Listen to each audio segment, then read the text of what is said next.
Can you hear me now? Hi, yes, I can. Yay. Hello. Hi, it's such a pleasure to meet you. I'm sorry, I don't know if it was Zoom. Sometimes I use Skype. It could be the internet. Yeah. I don't know. It's just the age that we're living in. I actually had to like get on my phone. Like I had to switch from my computer to my phone. So, but we're here. It We're here. works. Thank you so much, Tonya. I also wanted to thank you so much Yes. for coming on so last minute. Oh So yeah, I've been no working problem. on, trying to dig into fragrance and skincare and understand exactly, why people demonize it versus why companies love it. And I Yeah. filmed all these videos and I thought, I want to speak to actual chemists. I want to speak to people who do this Yeah. day in and day out. So thank you for making it work. Oh, you're welcome. You're so welcome. Yeah. And so if there's anything at all that you also feel is important to bring up, like please do. I've been binge watching your content, which has been so fun. Oh, thank So you. yeah, excited to chat. So I guess to start off, I know that you do have a master's in chemistry, both a BS Yeah. and a master's. Hmm. And you actually started studying chemistry kind of on accident. You were in your, I think your junior year when you realized I don't Yeah. want to go into pharma. I didn't want to do it. I did not want to do it. And it was scary, honestly, because it's like at this point you're like about to graduate, like maybe like two more semesters and you're done. And for me to be like, oh, I don't want to do it. But I'm happy I took the leap of faith. So yay. I'm proud too. And so question, people who maybe don't study chemistry or really know, the industry or the education behind it, Yeah. can you help explain in your own words, like the difference between pharmacological chemistry versus research and development versus chemical engineering versus cosmetic chemistry? Yeah. So chemistry is such a vast field, So basically if you're in drug development, you're going to pretty much discovering new drugs. It's more analytical, If you're studying engineering, it's more on processes and engines and like mechanical things. Whereas cosmetic chemistry, I call it like the pretty side of chemistry because it's everything beauty. It's just development, it's research, it's innovation. It's just really taking that colorful creative part of your brain and kind of like putting it into math and science in a sense. So I love it. It's like cosmetic chemistry is the backbone behind any type of like formulation pretty much. So hair care, skincare, makeup, like cosmetic chemistry is like the backbone. So I love it. It's amazing. I think that, for people who haven't studied that, there's like this misconception that if someone is a chemist, they automatically know how to formulate and they know how to, make Mm, an emulsion or all these things. And it's like drug chemistry versus mm-hmm. cosmetic chemistry versus engineering is just so Yeah, different. whole So, different world. yeah. And so tell me a little bit about what specifically you do, because I know hair care is your focus, but you also touch on Hmm. skin. What's like a Hmm. typical day in the life of either a lab day or like working on YouTube? Yeah. So I would say a typical day in the life as a cosmetic chemistry, the fun thing about it is that it never stays the same. So that keeps it very exciting. So I can come into work one day and, I'm given a project like, hey, marketing wants to try this new idea for this, I don't know, hair conditioner or skin lotion or lip product or anything. And basically I can go into the lab and pretty much, test out different raw materials, different ingredients, and create something amazing. Sometimes, well, actually, a lot of times we are given a benchmark. This benchmark can be something that's a well-established product already on the market. It's doing really well. And it's like, okay, we want to create something similar to this, but make it even better. So normally what I will do is I'll take that benchmark. The first thing I do is I will, check it out, see how it feels, the texture, and I will look at the ingredients. That's the first thing. Well, really the second thing. So I want to see like what makes up the product. And an experienced chemist will be able to reverse engineer a product. Starting out for me, that was kind of challenging because it's like, all you have is ingredients. You don't have the percentages or the process. So over time, you get to learn things like, okay, so this is a conditioner, water's going to be there about 70% or so, or okay, cetyl alcohol's in there, maybe about 4 to 5%. So over time, you get better. So it's never the same. Some days I'm in the lab working, some days I'm like in meetings. A lot of times we'll have suppliers come, and basically what they do is they are like their role is to share with us new ingredients that are on the market, new raw materials, new butters, new oils, anything you can think of. And the goal is for them to educate us on this new innovative product. And basically, they want us to purchase it so we can try it out in the formula. So that's always fun, to learn new things that's on the market. That's Oh, really yeah. cool. And I'm sure that, some of those reps are bringing, like you said, raw materials like bases or even Mm-hmm. things like, new actives or Yep, fragrances. And that's actually exactly. something that I'm really happy you brought up, about Yeah. reverse engineering. Do Mm-hmm. you guys do that by hand or do you use like a mass spectrometer? Um, or I guess by hand isn't the right word, by molecule. Like, what is the process that you do for Yeah, that? yeah, yeah. I mean, I think the name is more fancy than what it really is, honestly. So reverse engineering is pretty much looking at an ingredient list. So let's say you're like, hey, Tonya, I really like this lotion and I want to recreate it. So my job, typically what I do is I look at the first 5 or 6 ingredients on the label, because to me, that is like the main part of the formula, the ingredients in the most abundant form, in a sense. Mhm. So once I look at that, that lets me kind of get an idea of like what is the formula. I'll also pay attention to like the final, like what's towards the end, because there I can kind of get an idea of like what kind of preservatives are they using? Are they using any type of polymers or thickeners? So stuff like that. And honestly, it's really trial and error. So sometimes you'll get it on, well, I take that back. A lot of times you don't get it on the first try, maybe the second or third try, but really it's just kind of just knowing, what is in there and the functions and whatnot, because not everything is going to go in at a certain level. So for example, phenoxyethanol, a very popular preservative, in the industry, we typically don't go over 1%. So normally it's at 1% or less. So maybe 0.5, 1%. So basically, if I see that ingredient on a label, I know that anything before that is going to be more than 1%. And anything after that is going to be less than 1%. So that kind of helps me to reverse engineer the product. That makes so much sense. And I know that, Mm-hmm. at least in skincare, there's a lot of people who are super concerned about fragrances, Oh, yeah. and, are fragrances going to make you allergic to everything? Are they going to destroy your Mm, skin? I have a mm, background that's a little bit more biochemical, so I definitely mm-hmm. don't understand cosmetic chemistry the way you do, which is why I'm so happy you're talking to me. But when we Yay. actually look at fragrances, I know that a lot of companies use them to actually hide what's in a proprietary blend, or they're Mm, basically trying to put things in there so that people can't reverse engineer the formula. mm-hmm. Do you have Mm-hmm. any thoughts about that or about fragrances and products in general?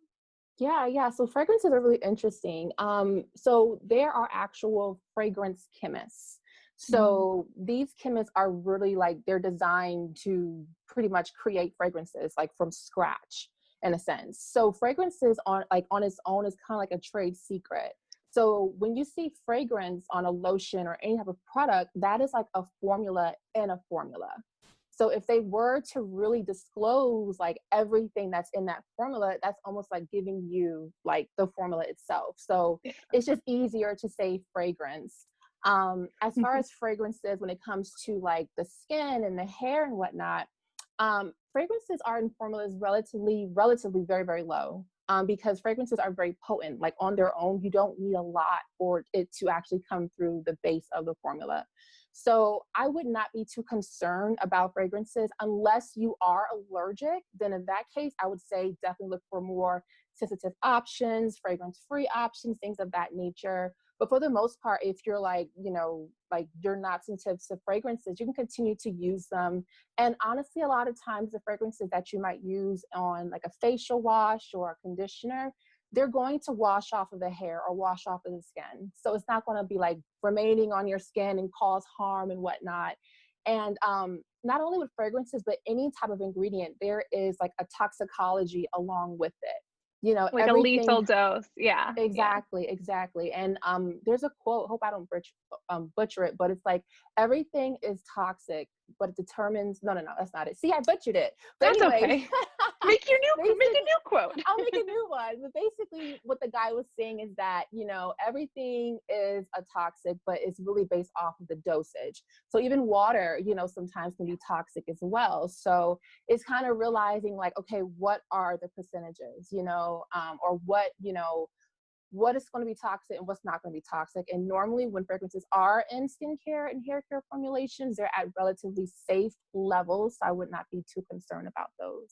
So, Yeah. And so when you have, either manufacturers or potential customers coming in to ask you to work on one of their products, Mhm. do you normally see a disconnect between what consumers are asking for on your YouTube channel and what these big companies are asking for? Are they usually trying to push fragrance to, hide ingredients, or are they doing that because it provides a pleasurable experience for customers? And online, do you have, I know that a lot of your content surrounds hair care and shampoos and conditioners. Mhm. Do you have a lot of people who are like, fragrance is the devil, it's evil? Or do you have people that say, I won't touch it if it smells like ass? Right, right. I mean, honestly, it's more so for like just pleasurable experience.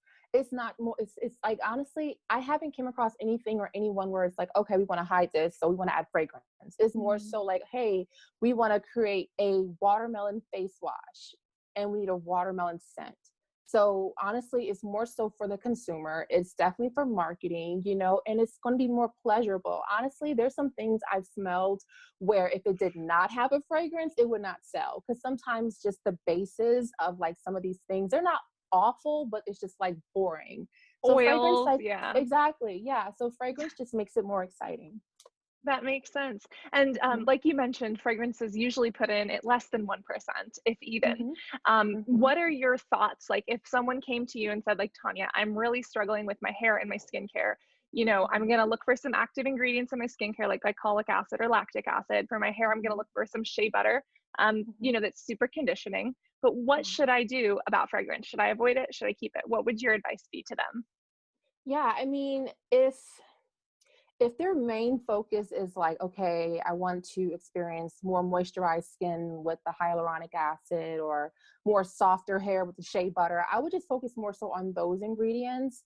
I would me personally, maybe because I am a cosmetic chemist, I don't have an issue with fragrances. I would recommend fragrances. But honestly, it just depends because everyone has their own opinion on like natural and what isn't natural, which is really interesting because there really is no true definition of natural in the industry. A lot of brands will kind of create their own definition of natural. So it really depends on the consumer and what they want. But if you like fragrance, keep using fragrance. If you don't like Yeah. fragrance, then you don't have to use fragrance. Yeah, that makes sense. And especially in cosmetic chemistry for skincare, there are certain fragrances that, like, in the biochemical world, they have actual implications on the skin, such as menthol in medicine to numb pain. Mhm. Of course, there can be side effects, just the way if you're given, Dilaudid or a prescription medication, there could be side effects. Mhm. But what are your thoughts of like alternate uses for fragrance? For instance, either as a penetration enhancer or even as a Mhm. preservative, like either phenoxyethanol or radish root ferment filtrate. Have you had a lot of experience, or have you had instances where you're like, oh, we're going to use a fragrance-like ingredient or a plant-based fragrant ingredient as either penetration enhancers or preservatives? Great question. So, as far as fragrance and preservatives, not so much. So, for Okay. example, with phenoxyethanol in the industry, it's just straight up used as a preservative, at least from my experience. Now, I have seen those who might have create like a hair growth serum or some type of like Mhm. scalp treatment for the hair. They will use essential oils that have terpenes in them. Terpenes are great because they are awesome penetrative enhancers. So they're able to get into the skin, stimulate the scalp and whatnot to produce hair growth. The great thing about essential oils is not only are they, like you said, enhanced penetrative, ingredients, but they have great smell, great scent, so think of things like peppermint and rosemary, those are really great scents.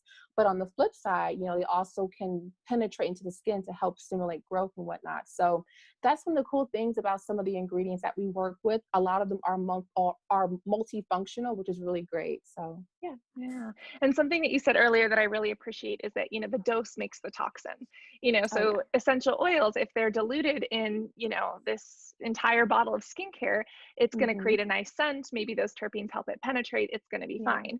But if, Yeah. which some people are putting straight up essential oils on their skin, letting it oxidize and walking into the sun like they're getting Right, burns.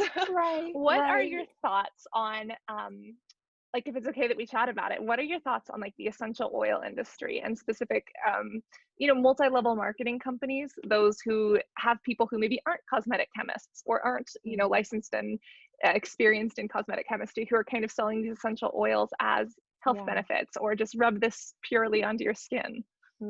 Yeah. It's tricky.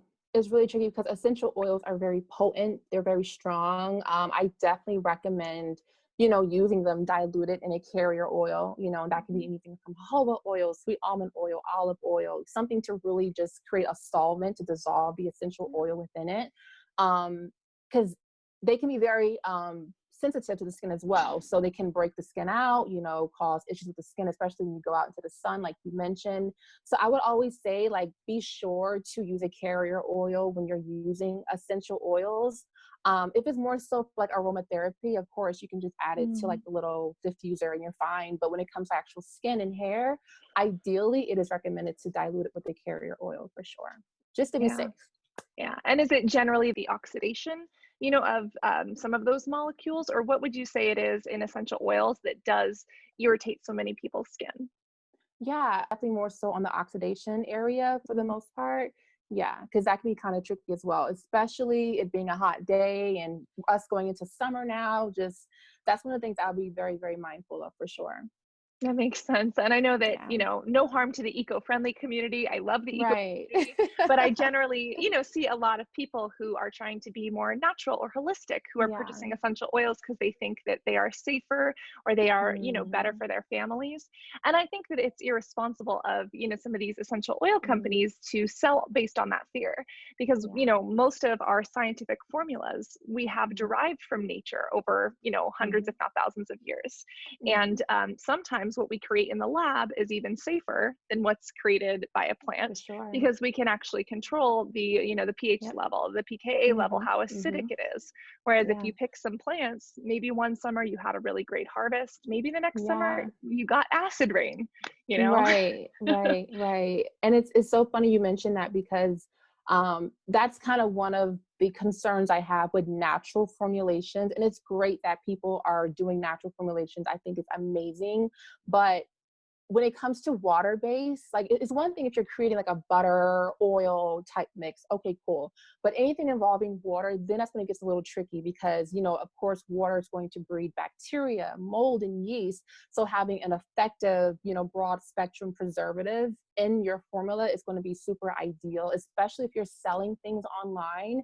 The last thing you want to do is sell something to someone and it's like growing mold and bacteria, Ah, so that's the tricky thing. There are some natural preservatives out there, but the main thing I would say is make sure if you are a formulator at home or creating things at home, look for a broad spectrum preservative because broad spectrum preservative covers everything from bacteria, mold, and yeast. yeah. And I really appreciate you bringing that up because I know, Tonya, there are, people on our YouTube Mm-hmm. channel who are turning and learning their ingredients and they're trying to choose what's right for their skin. A lot of our Yeah. audience is really concerned about acne. And, maybe they already have Mm-hmm. sensitized skin. But a Mm-hmm. lot of people have been told, paraben free, parabens absorb into the bloodstream, they're Mm-hmm. horrible for you. And yes, there is some data that shows that in women's tissue, there are parabens that can be absorbed, but there are also a lot of other ingredients that do that too. Mm-hmm. And I guess Mm-hmm. the idea Mm-hmm. nowadays is that just because it absorbs doesn't mean it's harmful. Honestly, Right. when I was a young acne sufferer, I was terrified of parabens. And as I've Mm-hmm. grown and learned to read medical papers and actually look at the data, I'm like, okay, well, Yeah. this isn't as bad. But it sounds like Right. phenoxyethanol or some of these other preservatives were built Yeah. to replace parabens.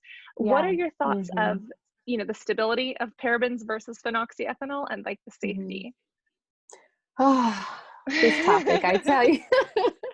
And I sigh because this is something that me and my other fellow chemists like it's frustrating sometimes to formulate because it's like we want to provide amazing formulations for you, but there's so much fear mongering in the beauty industry where it's like, Yes. dang it, we know that this works. We know that this is safe and it's effective, but we can't give it to them because they prefer this natural thing, but it's not going to be as effective or great versus over here. You know what I'm saying? So that is the frustrating part.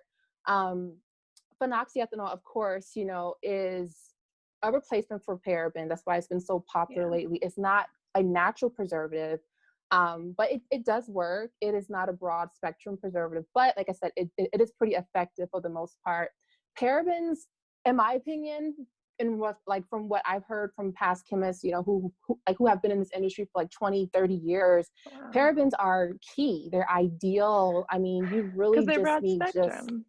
yeah, exactly. And you just literally use just a little teeny tiny amount. Like, I feel like formulating with parabens, you use a lot less versus using phenoxyethanol, because it works at just that small amount. It's unfortunate, but I feel like, over time, the goal is that more research comes out about parabens. I've even read something where like parabens are actually too large to penetrate into the skin. Wow. So it's kind of like if Interesting. it's too, yeah. So it's like if they're too large to penetrate into the skin, then how are they going to cause any type of, So it's kind of like we have to realize that when these scientific papers are coming out, a lot of times they're being injected or ingested in some type of way, like if it's an animal study, they're eating something or they're being injected or beauty, we're not eating our shampoo, we're not I eating hope our not. lotions. Exactly, like we have such an amazing barrier here, and our skin is very tough. It takes a lot for things to actually penetrate into the skin. A lot of things people think penetrate into our skin really does not. It takes a lot, so hopefully parabens will resurrect itself. I don't know, but that's just kind of where we are. But we're Yeah. working, we're getting it done. It makes sense. And again, that's why I've enjoyed your channel so much recently, is because you kind of talk about these things and you help break down that fear mongering. Hmm. And the way that I see it is that, there are specific companies who are selling these more natural products. And if Hmm. they say that this ingredient is bad or dangerous, or if you can't pronounce it, you shouldn't use it. It's like, okay, well, Yeah. acetylsalicylic acid is aspirin. So if you want to Right. manage your pain, I guess you can't do that either. Right. Right. But it's just interesting because like it can help boost that agenda and therefore Yeah. those sales. And I think that Yes. consumers, unfortunately, I feel like companies don't always have our best interest in mind. The people who run Mm-hmm. the companies or who work on Mm-hmm. them maybe do, but the Mm-hmm. overall corporation, their goal is to make money. And so if they're going to lie to you about certain Yeah. products to make you feel safer, to sell you a product to Mm-hmm. cure that problem that they created, Mm-hmm. I can see where it becomes more widespread. Yeah, And for speaking of fear sure. mongering, yeah, there's also, again, another confession, dimethicone. Dimethicone, silicone, uh, cyclopentasiloxane. These were things that Yeah. I was afraid of as an acne Yeah. sufferer because I was told that, silicone dimethicone would clog up my skin. And before I started studying medicine and chemistry, I was just aesthetics. Mm-hmm. And dude, I would just listen to the biggest bullshit. They had this essential oil people's coming in. Oh my God. And it was sad though. And then Yeah. as I started learning, you even look at prescription acne products, they are Mm-hmm. in a vehicle of dimethicone Yep. because it's an occlusive barrier for the skin. Yep. Mm-hmm. What are your thoughts on dimethicone for acne or specifically for curly hair? Because I know that some people do avoid it because it does coat and soothe the hair cuticle and the strand. Yeah, great question. So I am a huge fan of silicones. If you guys follow my channel, you already know I'm a huge advocate of silicones. And honestly, sometimes I feel like I am like the cosmetic chemistry lawyer, where like there's ingredients that are like put up on the trial, they're saying they're guilty, but I'm like trying to prove their case.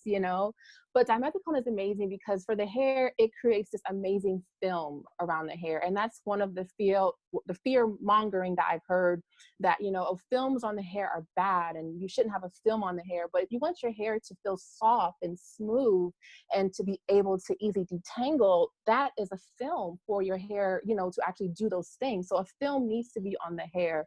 And silicones do that. They create a beautiful film on the hair. One of the lies as well is that, it's difficult to remove from the hair, which is not true. If you are shampooing your hair You just regularly, you wash. will have no exactly you have no problem with removing that. And one thing I also talk about in my channel is that if you use like a lot of heavy butters or conditioners, you should be clarifying your hair at least once a month anyway to remove any product buildup. So that's kind of like my stance on it. And of course, of that, for like the skin, it doesn't clog the pores, which is great. a lot of natural oils, like coconut oil has like a pretty high comedogenic level. I think it's at Linoleic a 3 or acid. 4. Exactly. So with silicones, they're great for the skin. They don't clog the pores. They're great films for the hair. I am a huge advocate for it. So I guess kind of like with parabens, hopefully silicones will resurrect themselves as well, and become more popular. So we'll see what happens. But I'm a huge fan of silicones. I think they're great. I think if you're using them and you love it, stick with it. I'm a huge fan of do what works for you, and Yeah. don't allow like fear mongers to change your regimen, your skin regimen, your hair regimen. If you're using something and it's full of silicone and you love it, stick with it. That makes sense. No, that makes sense. And that's something that I try to tell, our audience as well. Like, you live in your body 24/7. Dermatologists, doctors, estheticians, Yeah, cosmetic chemists, they know amazing things. So take what they have yeah, to mind. But at the end of the day, you're the one in your body. And if it doesn't feel right for you, you need to find something that works with both the science and, the user experience. for sure. Speaking of hair clarity, this was something that I totally didn't understand. Again, my background is definitely skin. I know a little bit about hair and nails, Hmm. and the human body in general, but Hmm. definitely not from a cosmetic chemistry standpoint, like when it comes to hair. The Monet video you did, I thought was so interesting. People losing their Hmm. hair because of this MLM. Can you just kind of do a little recap of what the fear was, what the ingredients say, and what you actually think was going on? Oh, But the in a video you had Diva looked into Curl. it. Oh, DevaCurl. I'm so Right, sorry. okay. Wrong I was like, brand. what's That's Monet? why. Sorry, Tonya. Okay. It's been a long day. Not enough You're coffee. fine. That's right. DevaCurl. So sorry. Yeah. No, it's fine. Yeah, I mean, so that's such an interesting topic, and I still don't even know if they've come up with a solution or an answer as to what was going on. It's one thing if one person or even 10 people say I'm having issues with this product, but it was like hundreds and hundreds of women coming forward to see that they were having issues with DevaCurl. And as I was looking at the ingredients, the only thing that really stood out to me was the fact that one of their cleansing, I think it was a co-wash or a cleansing conditioner or something, that it did not have any cleansing surfactants in it. And the reason why I focused on that one product, because that was one that I was getting requests for, like for that product. So that's why I focused on that one. And I was telling people, like, co-washing is great. It does have its place in your curly hair regimen, but you do not want to forsake cleansing the hair, So, and that's why I think education in the beauty industry is so important, because if you have a co-wash conditioner and if you don't know what a cleansing surfactant looks like, you're not going to know that, oh, this is going to effectively cleanse my hair. So in that video, I was breaking down the difference of, a co-wash versus an actual shampoo and what to look for, because co-washes are not designed to cleanse the hair. They're more so just for the strands of the hair, to provide Mm-hmm. moisture to the hair, but not so much for the scalp. So that's one thing that I was mentioning in the video, like, don't forget to cleanse your hair, because when you forget to do that, and if you just co-wash your hair and you don't shampoo your hair, you're going to have so much product buildup. Even like the follicles of your scalp are going to start to build up with product, so much so it's going to affect the health of your hair and also the growth of your hair. So that's what I was trying to get across in that video. It was a very interesting video, and I'm hoping that, women are seeing better results, now, and they've recovered from what they've been through. So yeah, and I'm even hoping for the brand DevaCurl to like make I don't know what's going on with their brand right now, but I just hope that they recover from all the negative feedback. So yeah. Yeah, because it's like if you have a problem, you fix it, Hmm. and I think that's something to be Exactly. celebrated instead of For canceled for. sure. There was Right, also, and right. again, this next question may not even have an answer, but there was another Mhm. brand that I remember from years ago. It was called When Hair Care. It was one of those that was just Mm. like sold on TV. Yeah, They had a yeah. similar product that, Hmm. was like a no wash or a no shampoo Yeah. regimen. And they also had people with hair loss. Do you remember that by any Mm. chance or I no? remember that. Yeah. I Is that mean, like a similar? It sounds like it. It really does, you know, and it's funny because one of the young ladies who were watching my video, she commented, it was like more than one person. There was like, they were saying like, hey, you know, this reminds me, and I quote her right now. She was like, this reminds me of the whole wind controversy. You know, they were Yeah. promoting co-washes and all these products, but they were causing women's hair to fall out and all these things and whatnot. And I was like, wow, I remember that brand. I don't see them anymore, but I remember like all the infomercials and things of that nature, but they're not out anymore. So it does remind me of that. And I wouldn't be surprised if it's something similar to that. So long story short, ladies, have a regimen, you know, shampoo your hair, condition your hair, leave-in conditioner, styler, you know, just stick with your regimen because that product buildup is no joke.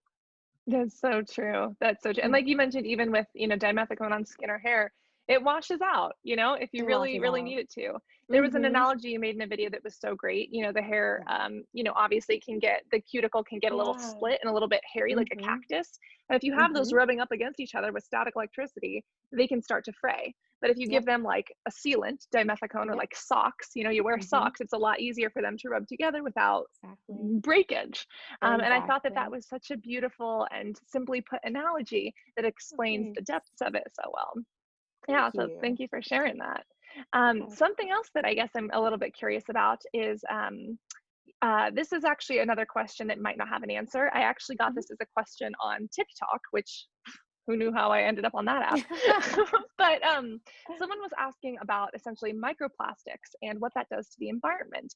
And I didn't Mm, have a full answer. The ingredient in specific was polyethylene, which we know that polyethylene mm, glycol is commonly used in cosmetic formulations, and it's mhm, not an issue. Polyethylene is used in, a lot of plastic manufacturing. But specifically polyethylene, when it's put into cleansing balms, do you have any information or ideas about whether or not that's good for the environment? Because I couldn't really find anything definitive. yeah, that's a great question.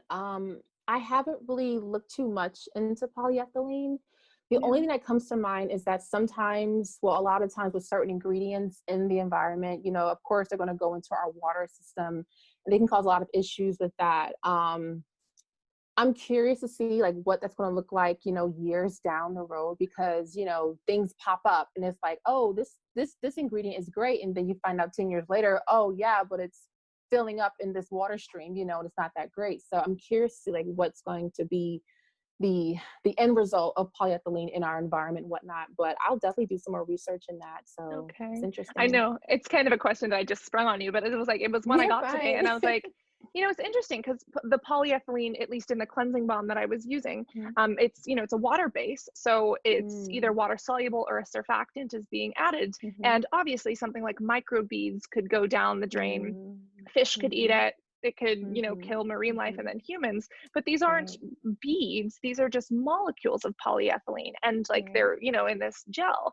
And so I was like, I right. wonder, would these be soluble in water? Would they ever break down? Could they be mixed with something else in the formula that Mm, would break them down? mhm, Or mhm. do I need to march my ass back to Sephora and return this earth destroying product? I was like, I don't know. Right, yeah, it's interesting. It's so interesting because a lot of times a lot of times we don't think about like the long-term effects of what we purchase, you know, and even for me, like now I'm like, okay, I'm trying to be more mindful of the environment as well. You know, we live in this environment, we have to take care of it, you know, so it's interesting. It really is. Yeah, But no, I that's the think absolute truth. but I think you are high, like in regards to like the polyethylene description. You're like I think you got it because what you I said hope makes so. sense. But I don't know if it's the truth. Like I was looking up, most of the studies that I read are, microbiome or cellular, biology. Yeah, So I don't read a lot of chemistry papers and I can't yeah, interpret yeah. them the same way. The experience that Right. I've had with cosmetic formulation is nothing compared to you. And so I'm like trying to get some of these answers. And I'm just like, Yeah. I don't even know what I would look at or where I would go to find this out, Mhm. Mhm. So Yeah. the search continues. The search continues. search Yeah. continues. And so, speaking of like things continuing, are there any specific projects or formulations that you either look back on or that you're working on right now that you're like, this is one of the things that I'm most proud of to date? Let's see. Oh, that's such a great question. I don't have I mean, I have the answer because they're like, for me, my projects are like my babies. It's just like, oh, but I would say the very first project I worked on, maybe it was like 2 or 3 years ago, and it's actually in Sam's Club. And it's the Exciting. renewal. Yeah, it's the renewal. I forgot the name of it. Renewal cream, something like that. But anyway, it's so amazing. And that was like the first time I got a chance to really like learn how to develop and learn how to formulate and whatnot. And it was just so rewarding for me because it's like, wow, like, something that I worked on in the lab, you know, to be on shelves the first time you see that, that's just monumental. Dynamic renewal cream, that's the name of it. But yeah, Okay. it's Perfect. a great formula. And to be able to work with other chemists during that time, to kind of like come up with these ideas and whatnot is really, really exciting. So that I would say is the most rewarding so far, like just seeing that first product hit the shelves. As far as funny or something fun, I would say, well, it's funny for me, but maybe not funny for the person. But we were we were batching, I think it was a lotion or something. And basically when you're like in the manufacturing part of the building, or just manufacturing in general, you have like these really, really large kettles. And a lot of times there's like a huge opening at the bottom of the kettle, and it's like this huge hatch that just like closes it. And one of my coworkers was like making like a huge batch of this lotion, and I think it was like our first time being back there. I don't think we even had any business being back there, but we were just back there just trying to get work done. So we're mixing it and everything, and it's time for us to transfer the lotion from the big kettle to another, a smaller vessel. So I guess he didn't realize that the hatch was open or something wasn't connected. I don't know. And all you see is gallons of lotion just whoosh, pouring out all over the floor. He's freaking out. He's slipping Oh and sliding. I'm no. trying Oh not to laugh. I'm trying to be a supportive coworker. I'm like, it's okay. But deep inside, I just want to like crack up and laugh. But no. that was just hilarious. And it's just a reminder that just when it comes to like process and like creating, just to be very mindful, because you might go home with your pants full of lotion. So it happens. That's right there. That's like a life quote. You might go home with your pants full of lotion. We Full need of to put that on a lotion. t-shirt. Oh my So God, that's great. yeah. And it's like that's also what business insurance is for. Like it'll be fine. This is Yeah. a mess. Exactly. And it all worked out. It That's so got good. out. It's in the store just fine. Good. Oh, I'm so happy. I also think that it's so wonderful that you speak so openly about these processes, because a lot of Yeah. people, first off, there's historically women in STEM, it's not as common and it needs to happen more. And then to have Mhm. powerful, intelligent women in STEM who are actually sharing this information and helping other Yeah. people get into these industries or understand Yeah. the finalities of how they work, it's really, really appreciated. Yeah. So if Yeah. people want to Good. learn, more about curly hair chemistry or ask you questions or watch some of your content, what's your YouTube, Instagram? Give us all the stuff. Yeah. So you guys can find me on YouTube under Curly Chemistry. I post videos on hair care, all ingredients, all the great things, all the fun things that's going to help you save time and money. And then I have a website called curlychemistry.com as well. So you can find blogs on there, articles. I have an ebook called The Curly Girl's Guide to Hair Care Ingredients, which is amazing. It will really just change how you look at ingredients, and especially like how you purchase them. And then on Instagram, you can find me at Charmaine, SHARMAINE 369. So Charmaine 369 on Instagram. Perfect. Well, Tanya, thank you again so much for, for making this happen, for sharing education and for helping to Yes, break down fragrances and skincare. If you end up doing, any digging on polyethylene, let me know what you definitely. find. And if I find anything, I'll share it with you too. Definitely. Sounds like a Yeah. plan. I know it's late there, but thank you so much. You're welcome. You're so welcome. And I'll send you, you know, the video once it's out, and I'll put your links in the description and all that.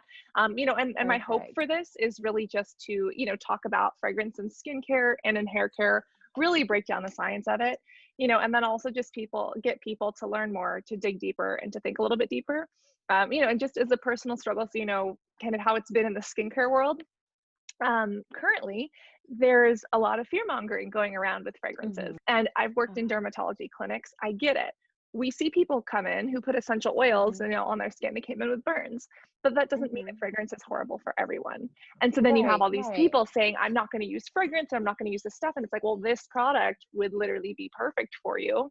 But if you don't want that, like, but you don't want to use CeraVe because it's boring, or you don't want to use, you know, freaking Cetaphil because it's boring. Well, use one of the fragranced ones. So it's, you know, it's a struggle because I want to make sure people understand all the finalities of it, and it's just not as clear as yes or no. It's like, yeah, that's true. It's so it's so interesting. I because it's just like, you know, everyone has like different opinions and different, you know, standpoints on, you know, formulas and whatnot. So yeah, I agree. Yeah, and then there's another chemist that I really appreciate as well. Her name is Michelle. She's Lab Muffin Beauty Science. She did a video or a post, it was, where she kind of broke down, again, it was all speculation, but like what she thought. And she said, you know, she assumes that some of these really popular YouTubers or whoever who are bashing fragrance, maybe they had a negative reaction to it and therefore they're sharing it with their audience. But if you have that going out to 500,000 people, you know, it could be concerning them for no reason. Yeah, but if you're looking for other chemists to support, Lab Muffin Beauty Science, there's also Kenna. Professor Date Explains. He's more of like an educational, but they're really fun. Obviously, because I have we're to write talking, that down. I found your channel obviously one of the most relatable and fun for my personal needs. Oh, cool. You know, but there's like a little group of chemistry YouTube. Honestly, I hope this isn't our last conversation. So if there are other things you have questions about, or like, you know, if I have like chemistry things, or you have bioscience things, or YouTube things, yeah, just shoot them over. Awesome. Thank you so much. I'm so excited. I can't wait to see the video when it's done. I know, I'm very excited. Thank you again so much. Sounds good. You're so welcome. And thank you for having me. I really appreciate it. Yeah, I appreciate you too. I know it's like, you know, super last minute and you really crammed to make this timing work and like got on your phone. Thank you. So yeah, I'll see you on the internet, Tonya. All right. See ya. Bye. All right. Bye.